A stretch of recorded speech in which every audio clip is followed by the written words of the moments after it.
الحمد للہ رب العالمین والعاقبۃ للمتقین والصلاة والسلام علی سید الانبیاء والمرسلین وعلى آلہ واصحابہ الطیبین الطاہرین اما بعد فاعوذ باللہ من الشیطان الرجیم بسم اللہ الرحمن الرحیم سبحان الذي أسرى بعبده ليلا من المسجد الحرام إلى المسجد الأقصى الذي باركنا حوله لنريه من آياتنا إنه هو السميع البصير صدق الله العظيم. قابل قدر علماء ذوی الاحترام، حاضرین و حاضرات و ناظرین، السلام علیکم ورحمۃ اللہ وبرکاتہ. میرے پیارے آقا صلی اللہ تعالی علیہ وسلم کے پیارے دیوانوں، جس آیہ کریمہ کی تلاوت کا میں نے شرف حاصل کیا، اس سے متعلق کچھ معروضات پیش کرنے سے پہلے آقا کریم رؤوف الرحیم علیہ التحیۃ والتسلیم کی بارگاہ بے کس پناہ میں جس طریقے سے میں پڑھاؤں عقیدت و محبت میں ڈوب کر اسی طریقے سے درود و سلام کا نذرانہ پیش کریں. الصلاۃ والسلام علیک یا رسول اللہ، الصلاۃ والسلام علیک یا حبیب اللہ، الصلاۃ والسلام علیک یا نبی اللہ وعلی آلک و اصحابک یا حبیب اللہ صلی اللہ تعالی علیہ وسلم. سارپیٹا کی سرزمین پر آج الحمدللہ سنی دعوت اسلامی کے ادارے سے ایک طالب علم قرآن مقدس اپنے سینے میں محفوظ کر کے اپنے سر پر رسول اعظم صلی اللہ تعالی علیہ وسلم کی سنت کو سجانے کا شرف حاصل کیا. جس علاقے کے اندر دین کی آبیاری کے لیے دینی ادارے قائم ہوتے ہیں، اس علاقے کو اللہ رب العزت جل جلالہ اپنے انوار و برکات سے مالا مال فرماتا ہے. میرے پیارے آقا صلی اللہ تعالی علیہ وسلم کے پیارے دیوانوں میں دل کی عطا گہرائیوں سے مدرسہ حرا نجم العلوم سارپیٹا کے ذمہ داروں کو، مدرسین کو اور معاونین کو اور منتظمین کو دل کی عطا گہرائیوں سے مبارکباد پیش کرتا ہوں اور دعا کرتا ہوں کہ اللہ تعالیٰ آقا کریم صلی اللہ علیہ وسلم کے صدقہ و طفیل اس ادارے کو دن دونی رات چوگنی ترقی عطا فرمائے. یقیناً مجھ سے پہلے ایک عظیم خطاب آپ کو سننا تھا محب و محترم حضرت مولانا سید امین القادری صاحب کا، لیکن آج ان کے یہاں ایک سانحہ ہوا، ان کے انتقال کی وجہ سے آج وہ یہاں پر حاضر نہیں ہو سکے. دعا فرمائیں اللہ تعالیٰ ان کے سسر کو کروٹ کروٹ جنت کے جلوے نصیب فرمائے، ان کی مغفرت فرمائے اور پسماندگان کو صبر جمیل عطا فرمائے. آپ جانتے ہیں کہ کل کی شب ایک تاریخی شب ہے،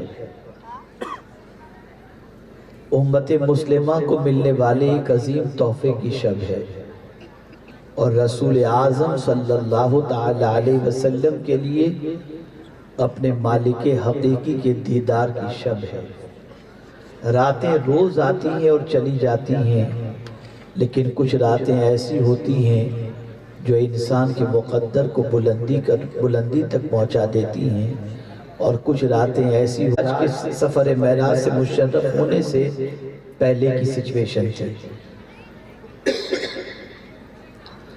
آقا کریم صلی اللہ تعالی علیہ وسلم روزانہ گھر سے نکلتے دین کی دعوت کے پھول لے کر، وہ مکہ مکرمہ جہاں کا بچہ پیغمبر رحمت صلی اللہ علیہ وسلم کو صادق الوعد الامین کہتا، کیا پڑھا لکھا اور کیا ان پڑھ، ہر ایک کی زبان پر جب رسول اعظم صلی اللہ علیہ وسلم کا نام آتا تو یہی جملہ ہوتا، نہ ان سے زیادہ سچا ہم نے کسی کو دیکھا ہے، نہ ان سے زیادہ وعدے کا پابند ہم نے کسی کو دیکھا ہے، اور نہ ان سے زیادہ امین ہم نے کسی کو دیکھا ہے۔ 40 سال تک مکے کی سرزمین پر اور حجاز کی سرزمین پر بسنے والے ہر کسی نے رسول اعظم صلی اللہ علیہ وسلم کو صادق الوعد الامین کہا، لیکن جب میرے آقا صلی اللہ تعالی علیہ وسلم رب کے حکم پر لوگوں کو اسلام کی طرف بلانے کے لیے کوہ صفا پر کھڑے ہو کر پیغمبر رحمت صلی اللہ علیہ وسلم نے جب لوگوں سے فرمایا قولوا لا الہ الا اللہ تفلحوا، بس یہ کہنا تھا کہ رسول رحمت صلی اللہ تعالی علیہ وسلم کے لیے وہ پورا مکہ جو مانوس تھا، جو محبت کرنے والا تھا، ان میں سے تقریباً لوگوں نے دشمنی اپنے دل کے اندر پیدا کر لی، اور رسول رحمت صلی اللہ علیہ وسلم کی دعوت کے جواب میں پتھروں کی برسات اور لفظوں کے تیر کی برسات کا عزم مصمم کر لیا۔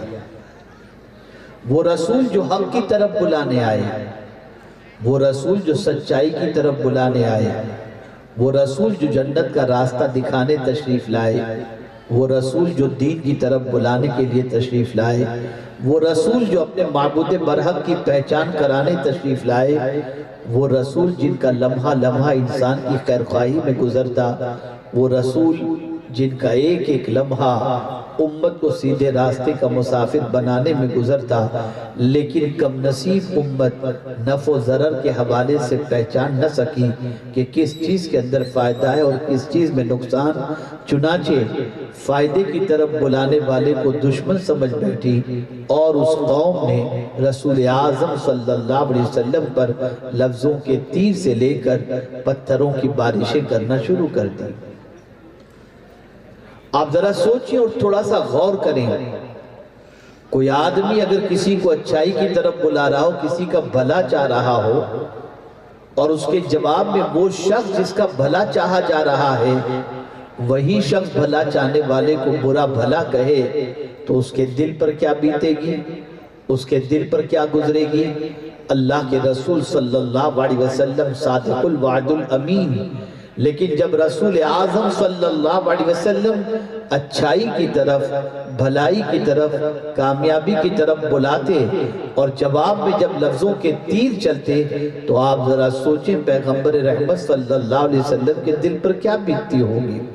لیکن قربان جائیے، آج کا مسلمان اچھائی کے کام کے لیے جب نکلتا ہے اور دو باتیں کوئی سنا دے تو دین کا کام کرنا بند کر دیتا ہے، کوئی بھلائی کا کام کر رہا ہے کوئی تانا دے دے تو کام کرنا بند کر دیتا ہے، کوئی اگر اچھائی کے کام کی طرف قدم بڑھائے اور کسی نے الزام لگا دیا کام کرنا چھوڑ دیتا ہے۔ لیکن یا رسول اللہ صلی اللہ علیہ وسلم، آپ کی عظمتوں پر قربان کہ آپ نے لوگوں کے لفظوں کے تیر کی پرواہ نہیں کی، بلکہ ہمیشہ یہی سوچتے رہے کاش یہ کہنے والے ہدایت کا جام پی لیں تو ان کی زندگی بھی سنور جائے گی اور ان کی آخرت بھی سنور جائے گی۔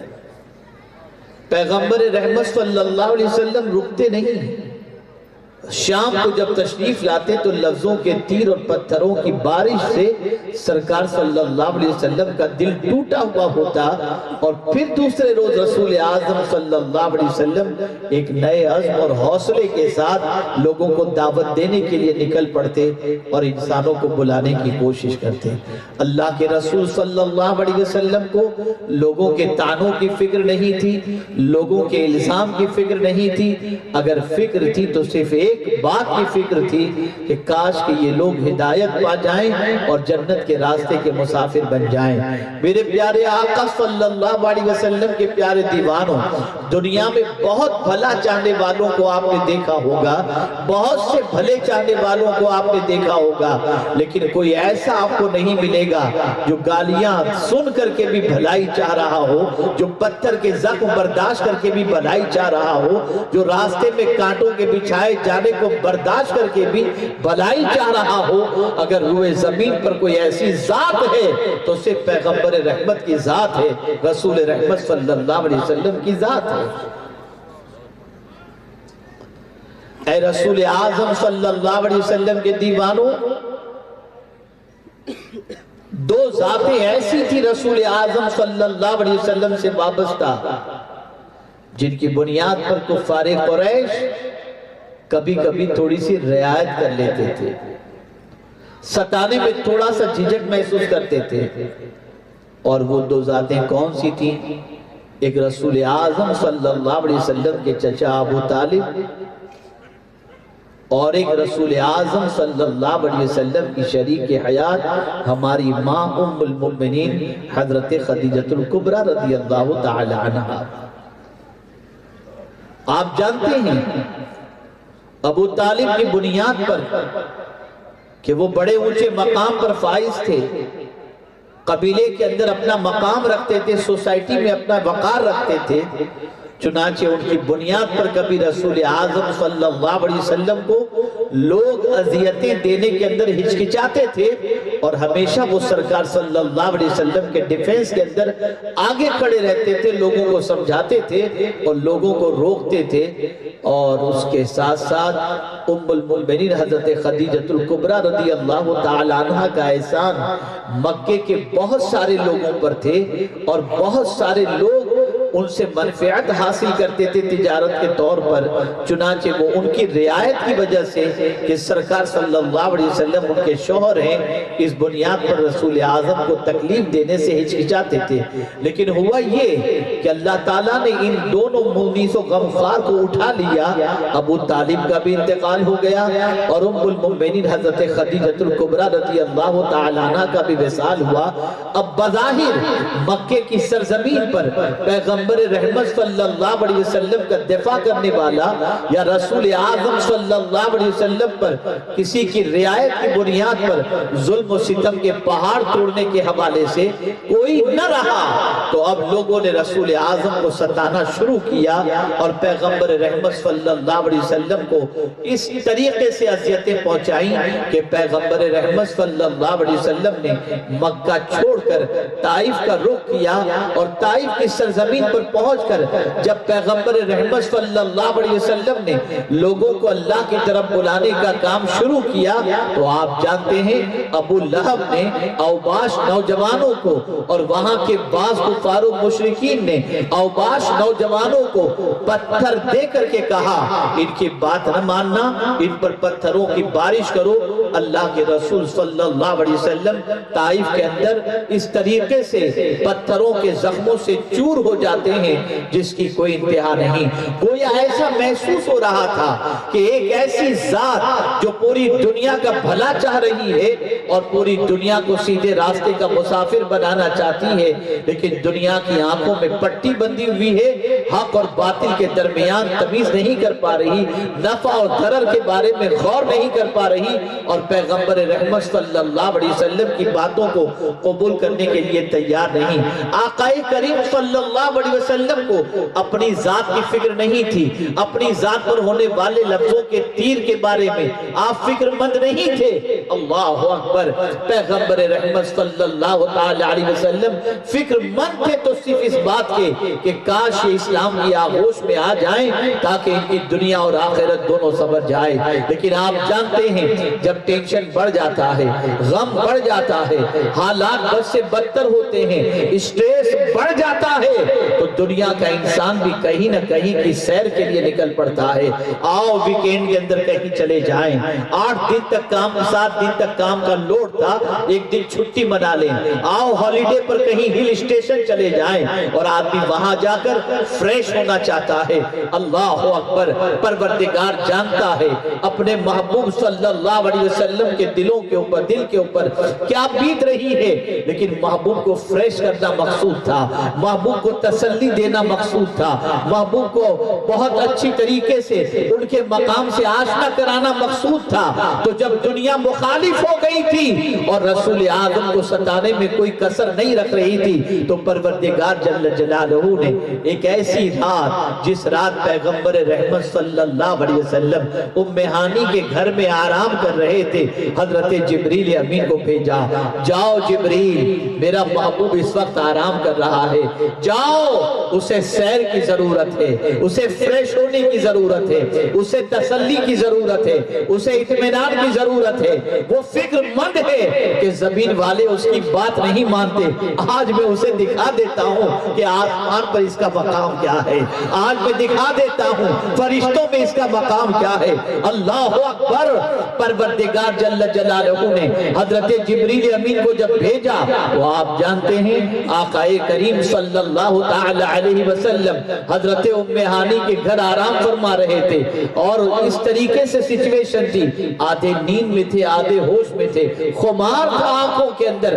حضرت جبریل تشریف لائے، رسول اعظم کو دیکھا، سوچتے ہیں آواز دے کر جگاؤں، ہلا کر کے جگاؤں، کیسے جگاؤں؟ تو آپ جانتے ہیں جب اسی ششو پنج میں تھے کہ کیسے جگاؤں، تو میرے کریم نے ادب سکھایا، اے جبریل جگانا ہے تو نہ آواز دے کر جگاؤ، نہ رسول اعظم صلی اللہ علیہ وسلم کو ہلا کر کے جگاؤ، آؤ کیسے جگانا چاہیے میں تم کو بتاتا ہوں۔ رب نے فرمایا یا جبریل قبل قدمائے، اے جبریل میرے محبوب کے دونوں قدموں کو چوم لو۔ جب جبریل نے دو قدم چومے، مصطفیٰ کی آنکھ کھلی، دیکھا، رب کا سلام پیش کیا جبریل امین نے، اور قربان جائیے اللہ کا پیغام سنایا، ان اللہ اشتاق الی لقائک یا رسول اللہ، اے اللہ کے رسول، آپ کا رب آپ سے ملنے کا مشتاق ہے، رب نے آپ کے بلاوے کے لیے مجھے بھیجا ہے، اور رب کی طرف سے آپ کے لیے سیر کا اہتمام کیا گیا ہے۔ دنیا کا انسان فریش ہونے کے لیے ہل اسٹیشن جاتا ہے، دنیا کا انسان فریش ہونے کے لیے سوئٹزرلینڈ چلا جاتا ہے، پیرس چلا جاتا ہے، لیکن یا رسول اللہ صلی اللہ تعالی علیہ وسلم، میرے رب نے آپ کو ایسی جگہ کی سیر کرائی جہاں کوئی سیر کے لیے جا ہی نہیں پایا تھا، اس طریقے کی سیر کرائی کہ کائنات میں ایسی سیر کرنے والا کوئی نظر ہی نہیں آتا۔ گئے اپنی مرضی سے نہیں، رب کے بلاوے پر اللہ نے بلایا، اور قربان جائیے کہیں کوئی رب سے ملنے کا مشتاق اور یہاں رب حضور سے ملنے کا مشتاق، مقام اور مرتبے کا فرق تو دیکھیے آپ، کتنا اونچا مقام ہے اللہ کے نزدیک پیغمبر رحمت صلی اللہ علیہ وسلم کا۔ اے رسول اعظم صلی اللہ تعالی علیہ وسلم کے دیوانوں، پیغمبر رحمت صلی اللہ تعالی علیہ وسلم سے جب کہا گیا بے شک اللہ ملنے کا مشتاق ہے، دیکھیں دو چیزیں ہوتی ہیں، آدمی اگر کسی کو اپنے یہاں بلانا چاہے تو ایک تو صرف دعوت دے دیتا ہے،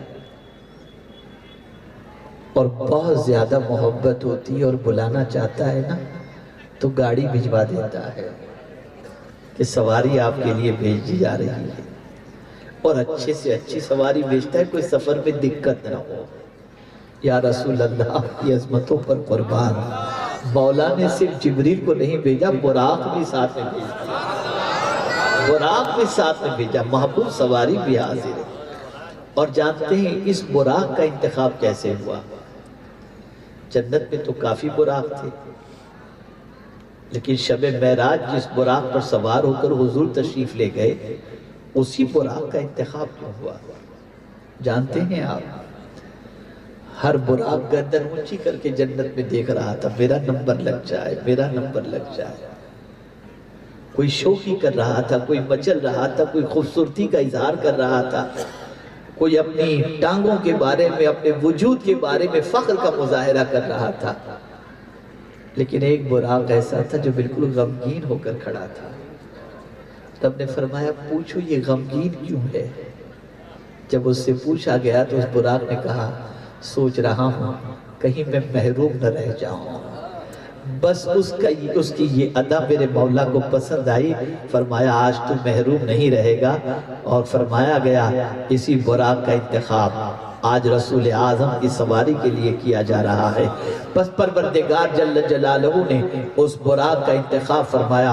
براق تو حاضر تھا، جبریل امین لے کر کے حاضر ہوئے، اور جانتے ہیں آپ جب رسول اعظم صلی اللہ تعالی علیہ وسلم سے جبریل امین نے عرض کیا اللہ آپ سے ملنے کا مشتاق ہے، براق حاضر ہے، شق صدر بھی ہوا، وہ ساری چیزیں بات کی ہیں، پھر میں کبھی عرض کروں گا انشاءاللہ العظیم، وقت بھی اتنا نہیں ہے، میں صرف سرسری طور پر چند نکات آپ کی سماعتوں کے حوالے کروں تاکہ آپ سفر معراج کی عظمت کو سمجھ سکیں اور عظمت رسالت مآب صلی اللہ علیہ وسلم کو سمجھ سکیں۔ میرے پیارے آقا صلی اللہ تعالی علیہ وسلم کے پیارے دیوانوں، جب براق حاضر کیا گیا، رسول اعظم صلی اللہ تعالی علیہ وسلم نے براق کو دیکھنے کے بعد محسوس کر لیا کہ اس کی رفتار کی کیفیت کیا ہوگی۔ اللہ اکبر، اس کی رفتار کے نام ہی براق، براق بجلی کی طرح، اللہ اکبر، بجلی کو برق کہتے ہیں۔ آپ دیکھیں بجلی کی رفتار کیا ہوتی ہے، اللہ نے سواری کا نام بھی براق رکھا، بجلی کی رفتار بھی اس سے کم ہے براق سے، اللہ اکبر۔ رسول اعظم صلی اللہ علیہ وسلم براق پر سوار ہونے کے لیے تیار نہیں ہوتے، براق کے پاس جا کر کھڑے ہو جاتے ہیں۔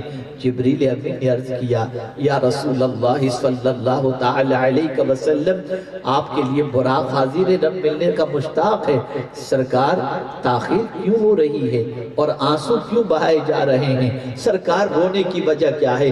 جبریل امین سے رسول اعظم صلی اللہ علیہ وسلم نے فرمایا اے جبریل، میں تو پلک کے جھپکتے براق کے ذریعے لاکھوں میل کا سفر طے کر لوں گا، لیکن میرے رونے کی وجہ یہ ہے کہ اس وقت مجھے میری گنہگار امت یاد آ رہی ہے۔ میں تو پلک کے جھپکتے یہ سفر طے کر لوں گا، لیکن 50,000 سال کا وہ پل صراط کا سفر میری امت کیسے طے کرے گی، میں اس کے بارے میں سوچ کر کے رو رہا ہوں۔ رسول اعظم صلی اللہ علیہ وسلم کے اس غم کو جبریل امین نے آقا کریم صلی اللہ علیہ وسلم، جبریل امین نے آقا کریم صلی اللہ علیہ وسلم کے غم کو رب کے حضور پیش فرمایا اور عرض کیا تیرے محبوب کو آنے میں تاخیر اس لیے ہو رہی ہے کہ محبوب براق پر سوار ہونے سے پہلے رو رہے ہیں اور ان کو ان کی امت یاد آ رہی ہے۔ رب نے فرمایا اے جبریل میرے محبوب سے کہہ دو جس طرح پلک کے جھپکتے براق کے ذریعے میں اپنے محبوب کو ساتوں آسمانوں کی سیر کراؤں گا، اسی طریقے سے ان کا وہ امتی جو ان کی محبت و اطاعت میں زندگی گزارے گا اسے بھی پل صراط کا سفر طے کروا دوں گا۔ اے رسول اعظم صلی اللہ تعالی علیہ وسلم کے دیوانوں، اللہ اکبر، پیغمبر رحمت صلی اللہ علیہ وسلم، کوئی موقع ایسا نہیں جہاں ہم گنہگاروں کو فراموش کیے ہوں۔ اسی لیے میرے امام عشق و محبت کہتے ہیں جو ہم غریبوں کو نہ بھولے جو ہم غریبوں کو نہ بھولا رضا، یاد اس کی اپنی عادت کیجئے۔ وہ کون سا موقع ہے جب حضور نے ہم کو فراموش کیا ہو؟ تشریف لائے تو ہمیں یاد کر رہے ہیں، وصال ہو رہا ہے تو ہمیں یاد کر رہے ہیں، سفر معراج میں ہمیں یاد کر رہے ہیں، رب کی بارگاہ کے اندر حاضر ہیں ہمیں یاد کر رہے ہیں۔ اللہ اکبر، کبھی حضور ہمیں فراموش نہیں کرتے، لیکن ہمارا حال یہ ہے، ہم صبح سے لے کر رات تک اور رات سے لے کر صبح تک اور زندگی کی ہر ساعتوں میں اپنے آقا کو فراموش کر کے اپنی زندگی کو گزار رہے ہیں۔ وہ کون ہے دنیا کے اندر، انسانوں کے اندر، جو حضور سے زیادہ ہم سے محبت کرنے والا ہو؟ ماں بھی ہم سے اتنی محبت نہیں کرتی جتنی حضور ہم سے محبت کرتے ہیں، باپ بھی اتنی محبت نہیں کرتا جتنا حضور ہم سے محبت کرتے ہیں۔ دنیا کا کوئی انسان کسی سے اتنی محبت نہیں کرتا جتنا حضور ہم سے جتنی محبت کرتے ہیں۔ اے رسول اعظم صلی اللہ علیہ وسلم کے دیوانوں، آپ ذرا سوچیں تو صحیح، آدمی بلندی پر جاتا ہے تو نیچے والوں کو بھول جاتا ہے، لیکن یہ رسول بلندی پر جا رہے ہیں، اپنے غلاموں کو نہیں بھول رہے، اپنی امت کو نہیں بھول رہے، اپنے ماننے والوں کو نہیں بھول رہے۔ میرے پیارے آقا صلی اللہ تعالی علیہ وسلم کے پیارے دیوانوں، سوار ہونے کے لیے تیار ہو جاتے ہیں۔ جب مصدع جاں فضا سنایا گیا براق پر سوار ہونے جا رہے ہیں تو براق شوخی کرنا شروع کرتا ہے۔ وہی براق جو جنت میں غمگین ہو کر بیٹھا تھا، اپنے انتخاب کے لیے فکر مند تھا، لیکن جب انتخاب ہو گیا تو اب براق سوار ہونے نہیں دے رہا، شوخی کر رہا ہے۔ جبریل امین نے پوچھا براق کیا بات ہے، آج تو شوخی کر رہا ہے؟ اب کل کی رات کی عظمت سن لو، کل کی رات کی برکت سن لو۔ براق کہتا ہے آج ہی کی رات تو مانگنے کی رات ہے۔ اے جبریل معاملہ یہ ہے کہ آج رسول اعظم نے میرا انتخاب کر دیا اور میں اس پر سوار ہوں، مجھ پر سرکار سوار ہو کر ساتوں آسمانوں کی سیر کریں گے، لامکاں کی سیر کریں گے، ساتوں آسمانوں کی سیر کریں گے۔ اے جبریل میں حضور سے ایک وعدہ لینا چاہتا ہوں، اور وہ وعدہ کون سا ہے؟ جبریل امین نے پوچھا وہ وعدہ کیا ہے؟ وہ عرض کرتا ہے کل جنت میں مجھ سے بھی خوبصورت براق ہوں گے، تو حضور مجھ سے وعدہ فرمائیں کہ جنت میں بھی سواری کے لیے میرا ہی انتخاب فرما لیں گے۔ یہاں سے یہ بات سمجھ میں آئی کہ کل کی رات مرادوں کو پوری کرنے کی رات ہے، کل کی رات دامن کو بھرنے کی رات ہے، کل کی رات جھولیوں کو بھرنے کی رات ہے، کل کی رات ضائع کرنے کی نہیں ہے۔ آقا کریم صلی اللہ علیہ وسلم نے ارشاد فرمایا جو شخص شب معراج عبادت کے اندر اپنی رات گزار دے اسے 100 سال کی نیکیوں کا ثواب عطا کیا جاتا ہے۔ اتنی عظمت والی رات ہے کل کی رات کو ضائع نہ کرنا۔ کل کی رات دامن پر لگے ہوئے گناہوں کے دھبوں کو مٹاؤ، مغفرت کی بھیک مانگو، توبہ و استغفار کرو، کثرت سے اللہ کی بارگاہ میں تسبیح کا نذرانہ پیش کرو، درود و سلام کا نذرانہ پیش کرو۔ اب آئیے، وقت کی قلت کی بنیاد پر میں بہت زیادہ اس حوالے سے گفتگو نہیں کروں گا جو سفر معراج کے آخری مرحلے تک کا معاملہ ہے، کہ تھوڑا سا اشارہ دیتے ہوئے چلو۔ جانتے ہیں آپ آقا کریم صلی اللہ علیہ وسلم تشریف لے جا رہے ہیں، براق کی تمنا بھی پوری ہوئی، پہلے آسمان، دوسرے آسمان، تیسرے آسمان، چوتھے آسمان، پانچویں آسمان، چھٹے آسمان، ساتویں آسمان، ساتوں آسمانوں کی سیر ہو گئی۔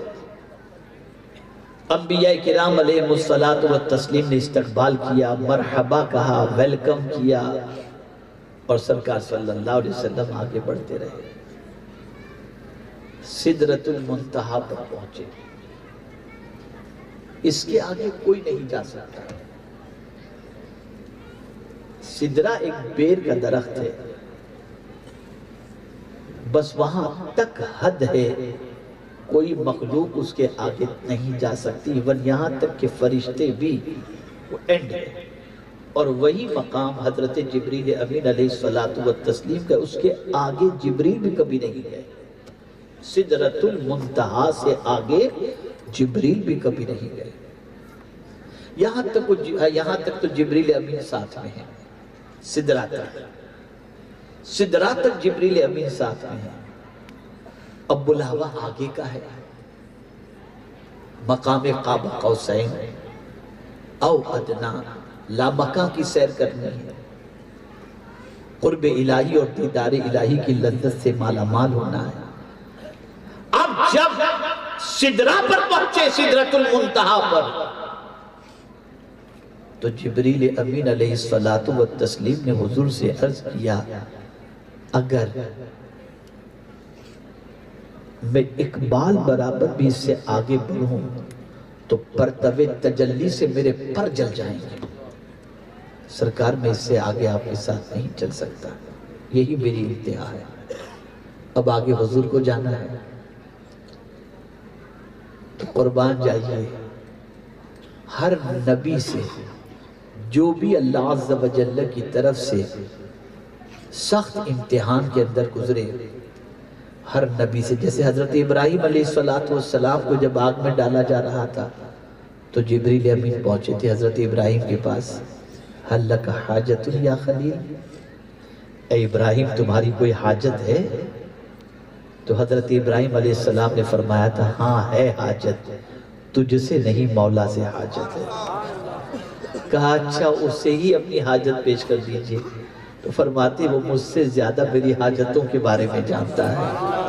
حضرت یوسف علیہ السلام کو کنویں میں جب ڈالا جا رہا تھا تب بھی جبریل امین حضرت یوسف کے پاس پہنچے، حل لک حاجت یا یوسف، اے یوسف تمہاری کوئی حاجت ہے؟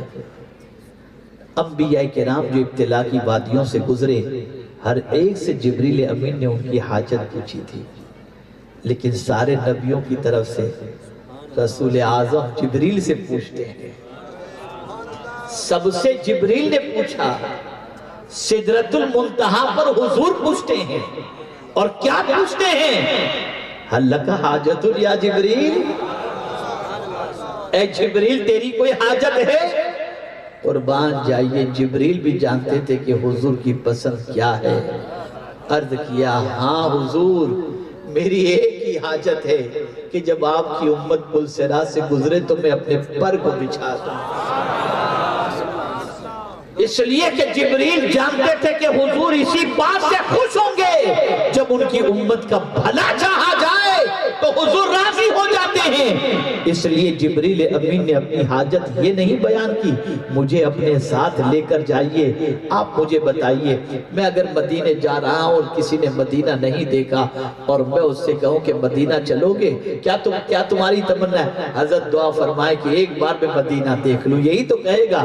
لیکن لامکاں کی سیر نہ کیا ہوا جبریل جب اس سے پوچھا جاتا ہے اے جبریل تمہاری کوئی حاجت ہو تو بیان کرو، تو جبریل کہتے ہیں حاجت ہے تو بس اتنی ہے کہ آپ کی امت کل پل صراط سے گزرے تو میں اپنے پر کو بچھا دوں۔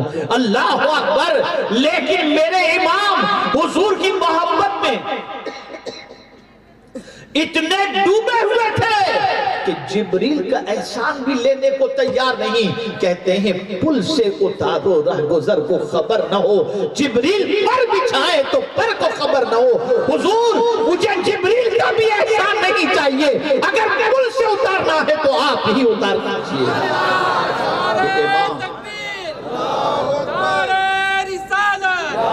یہ وہی کہہ سکتا ہے جو عشق نبوی کے اندر ڈوبا ہوا ہو، جس کی پوزیشن حقیقت میں یہی ہو، انہیں جانا انہیں مانا، نہ رکھا غیر سے کام، للہ الحمد میں دنیا سے مسلمان گیا۔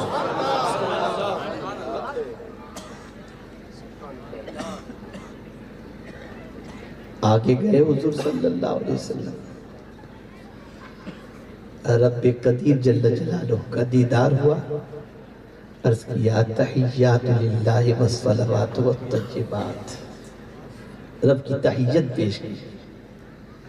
کیا لمحہ رہا ہوگا، حجابات اٹھے ہوئے ہوں گے، مولا کو اپنی آنکھوں سے دیکھ رہے تھے حضور، اور رب کی بارگاہ میں یہ تحیت پیش کر رہے تھے، تو مولا نے بھی جواب میں فرمایا السلام علیکہ ایہا النبی ورحمت اللہ وبرکاتہ۔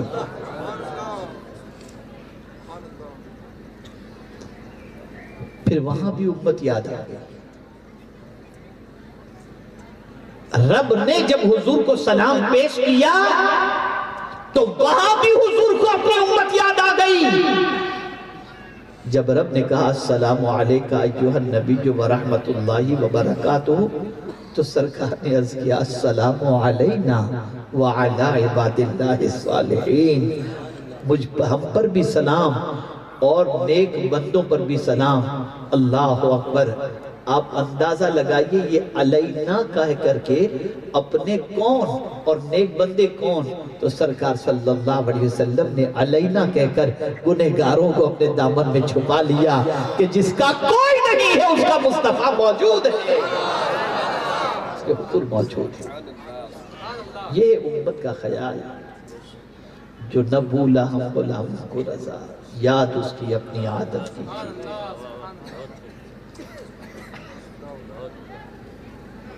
مولا میرا سفر معراج تو ہوا، میں تو بلندی پر پہنچا، امت کے لیے بھی کچھ ایسی چیز دے دے جس سے میری امت بھی تیرے قریب ہو جائے۔ نماز کا تحفہ دیا گیا 50 وقت۔ دیکھیے امت کی خیر خواہی، آج میرا سمجھانا جو ہے نا وہ امت کی خیر خواہی۔ 50 وقت کی نماز لے کر آئے۔ حضرت ابراہیم علیہ السلام کی ملاقات 7ویں آسمان پر ہوئی۔ پوچھا اے محمد صلی اللہ علیہ وسلم، اللہ نے آپ کی امت کے لیے کیا دیا ہے؟ کوئی تحفہ دیا؟ کہا ہاں 50 وقت کی نماز۔ کہا ٹھیک ہے، اپنی امت کو میرا سلام کہہ دینا۔ امت کو بولیے میرا سلام کہہ دینا۔ حضرت ابراہیم علیہ السلام نے یہ نہیں کہا کہ 50 کی کم کرا کیا آپ کی امت اتنا نہیں پڑھ سکے۔ چھٹے پہ موسیٰ علیہ السلام سے ملاقات ہوئی۔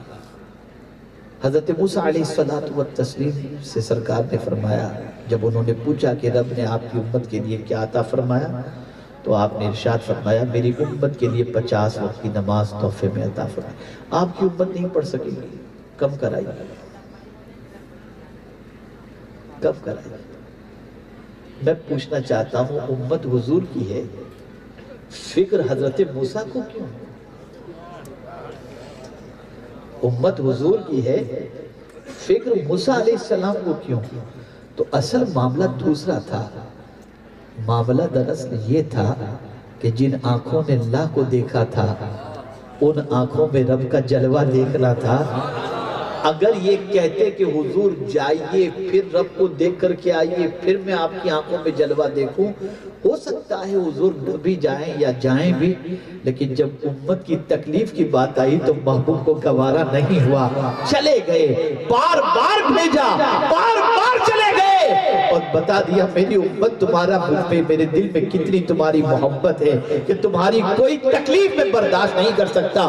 موسیٰ علیہ السلام نے بھی درس دیا کہ اگر تم چاہتے ہو کہ حضور راضی ہو جائیں تو حضور کی امت کا بھلا چاہو، یہ درس دیا۔ حضرت ابراہیم علیہ السلام نے کیوں کم نہیں کرایا اور سلام کیوں بھیجا؟ دیکھیں تو سرکار کتنا خیال فرماتے ہیں۔ ایک بار حضرت ابراہیم علیہ السلام نے سلام بھیجوایا، آپ کی امت کو سلام میری طرف سے پیش کر دینا۔ سرکار نے بدلہ ایسا عطا فرمایا، ہر نماز میں درود ابراہیم پڑھ کر سلام بھیجو۔ خلیل تم نے ایک بار سلام، میرا امتی تمہیں دن میں کئی بار سلام پیش کرے گا۔ یہ حضور کی شان ہے، یہ حضور کا کرم ہے۔ اے رسول اعظم صلی اللہ تعالی علیہ وسلم کے دیوان، آقا کریم صلی اللہ تعالی علیہ وسلم تشریف لائے اور پھر جیسے ہی مکہ مکرمہ میں تشریف لائے تو آپ جانتے ہیں سفر معراج سے واپس آئے تو کیا سچویشن؟ صبح ہوئی، رات کا حصہ گزر چکا، صبح ہوئی، آقا کریم صلی اللہ علیہ وسلم حتیم میں بیٹھے ہوئے تھے۔ ابو جہل آیا اور آ کر کے اس نے حضور صلی اللہ علیہ وسلم سے عرض کیا، کوئی انہونی بات، کوئی خاص بات؟ سرکار صلی اللہ علیہ وسلم نے فرمایا ہاں، کل رات میرے مولا نے مجھے مسجد حرام سے مسجد اقصی اور پھر وہاں سے لامکان کی سیر کرائی۔ کل رات میں، اور آج ہمارے ساتھ بھی آپ موجود ہیں، رات میں گئے اور ہمارے ساتھ آج موجود بھی ہیں، سرکار نے فرمایا۔ تو ابو جہل نے کہا کیا یہ بات آپ اپنی قوم کے سامنے بھی کہہ سکیں گے؟ سرکار نے فرمایا ہاں۔ تو ابو جہل گیا، اس نے آواز لگائی قوم کو، قوم فوراً بھاگتی بھاگتی جمع ہو گئی، کہا بیٹھو سنو کیا کہہ رہے ہیں سنو۔ سرکار صلی اللہ علیہ وسلم سے اس نے عرض کیا کہ جو مجھ سے آپ نے فرمایا ذرا بتا دیجئے۔ تو حضور صلی اللہ علیہ وسلم نے فرمایا کہ کل رات میرے مولا نے مجھے مسجد حرام سے مسجد اقصی کی سیر کرائی اور وہاں سے لامکان کی سیر کرائی۔ تو کہا پھر آپ رات میں سیر کر کے آ کر پھر ہمارے ساتھ بھی بیٹھے اس وقت، اتنے مختصر سے وقت میں۔ اس زمانے میں مسجد حرام سے مسجد اقصی تک کا سفر اس زمانے کی بہترین سواری سے بھی اگر آدمی جائے تو 40 دن یا 1 مہینے کا سفر ہوتا ہے، اور سرکار صلی اللہ علیہ وسلم نے یہ سفر کتنے مختصر سے وقت میں کیا جانتے ہیں آپ؟ تو شاعر کہتا ہے زنجیر بھی ہلتی رہی، بستر بھی رہا گرم، ایک آن میں گئے آئے محمد صلی اللہ علیہ وسلم۔ اب جب آقا کریم صلی اللہ علیہ وسلم نے یہ بات بتائی، کچھ لوگوں نے تالیاں بجانی شروع کی، کچھ لوگوں نے سر پکڑ لیا، کچھ لوگوں نے مذاق کیا، کچھ لوگوں نے سمجھنے کی کوشش کی۔ کہا اچھا آپ یہ بتائیے کہ آپ مسجد حرام سے مسجد اقصی تشریف لے گئے، ذرا مسجد اقصی کے بارے میں کچھ بتائیے، اس لیے کہ حضور صلی اللہ علیہ وسلم سفر معراج سے پہلے کبھی مسجد اقصی گئے ہی نہیں تھے۔ تو یہ سب جانتے تھے کہ کبھی ملک شام کا سفر سرکار نے نہیں کیا، تو اب ان کے لیے ایک چیلنج تھا کہ ذرا معلوم تو کرے، اگر گئے ہیں تو بتائیں کیا کیا دیکھا انہوں نے۔ آقا کریم صلی اللہ علیہ وسلم سے جب ان کفار نے دلیل طلب فرمائی تو میرے آقا صلی اللہ علیہ وسلم مسجد اقصی کے بارے میں ایک ایک چیز بتانا شروع کیے، ایک ایک چیز بتانا۔ اب جن لوگوں نے مسجد اقصی دیکھی تھی وہ دنگ تھے۔ پھر پروردگار جل جلالہ نے رسول اعظم صلی اللہ علیہ وسلم کے سامنے سے حجابات ہٹا دیے اور نگاہوں کے سامنے مسجد اقصی کر دی۔ آقا کریم صلی اللہ علیہ وسلم ایک پیلر کے بارے میں، ایک کھڑکی کے بارے میں بتانا جب شروع کیے تو کچھ لوگ پکار اٹھے، یہ جو کہہ رہے ہیں بالکل سچ کہہ رہے ہیں، جھوٹ نہیں کہہ رہے۔ اللہ اکبر۔ میرے پیارے آقا صلی اللہ علیہ وسلم کے پیارے دیوانوں، معجزات کہتے ہی اسے ہیں جس کو غیر نبی کے لیے محال ہو اور اس کے لیے عاجز کر دینے والی چیز ہو۔ اور یاد رکھیں ایسا عمل جس کے ذریعے انسان کی عقل عاجز آ جائے اور وہ عمل کرنے سے قاصر ہو، جو کام عادی کام ہے وہ کام کرنے کی صلاحیت نہ رکھتا ہو، اور وہ کام اگر نبی سے ہو جائے تو اسی کو معجزہ کہا جاتا ہے۔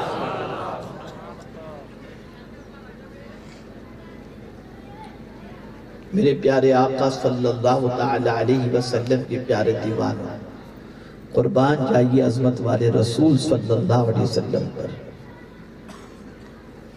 تحفہ لائے ہمارے لیے، نماز کا تحفہ لائے۔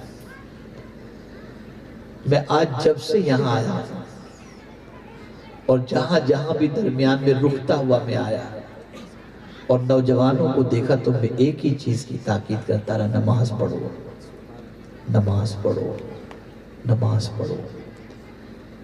بس ایک بات عرض کرتا ہوں، جو تحفہ اللہ کے رسول صلی اللہ علیہ وسلم سفر معراج میں ہمارے لیے لے کر کے آئے، اس تحفے کی عظمت کا اندازہ اس سے لگاؤ اور اپنی تباہی کا سبب بھی اسی میں تلاش کرو کہ میرے آقا صلی اللہ علیہ وسلم ارشاد فرماتے ہیں، جو شخص جان بوجھ کر کے ایک وقت کی نماز قضا کرے، اللہ اپنا دست امان اس پر سے اٹھا لیتا ہے، پھر اس کے امان کی کوئی گارنٹی نہیں۔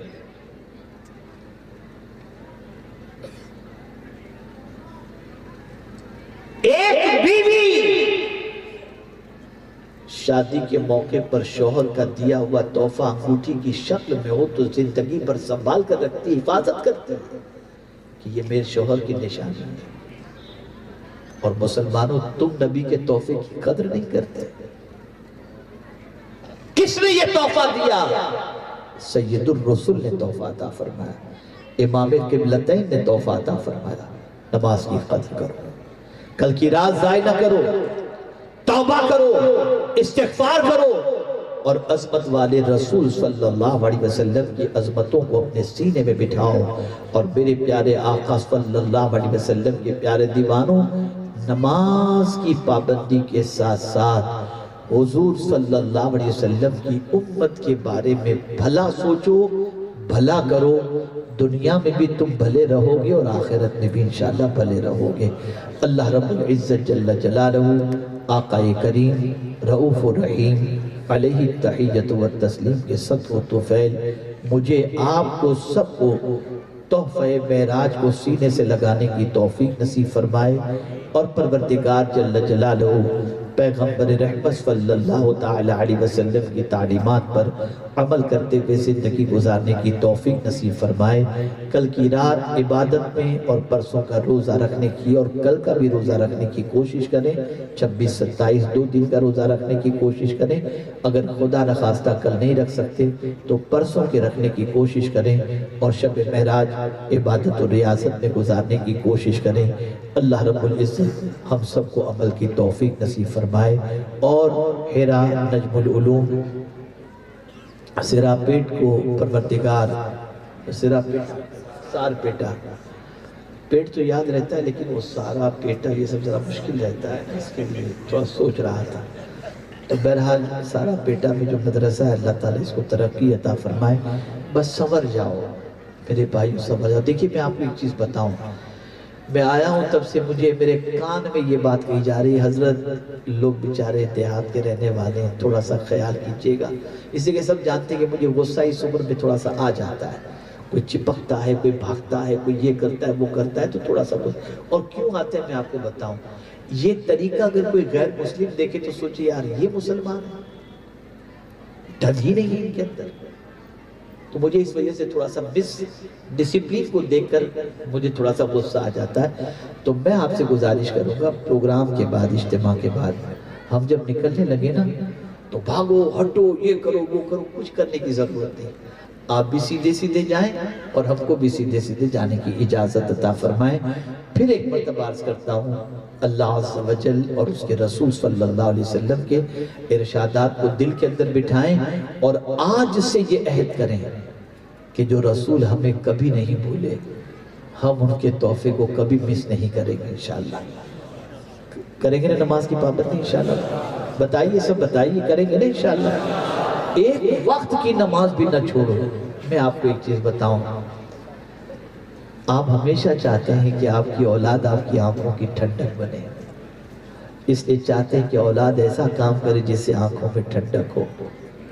کبھی آپ نے سوچا کہ حضور کی آنکھوں کو ٹھنڈک کس چیز سے پہنچے گی؟ آپ ادھر سجدہ کریں گے، میرے آقا کی آنکھوں کو ٹھنڈک پہنچ جائے گی۔ تو نماز پڑھو اور حضور صلی اللہ علیہ وسلم کی آنکھوں کو ٹھنڈک پہنچاؤ۔ وَمَا عَلَيْنَا إِلَّا الْبَلَاغُ الْمُبِينُ۔ السلام علیکم۔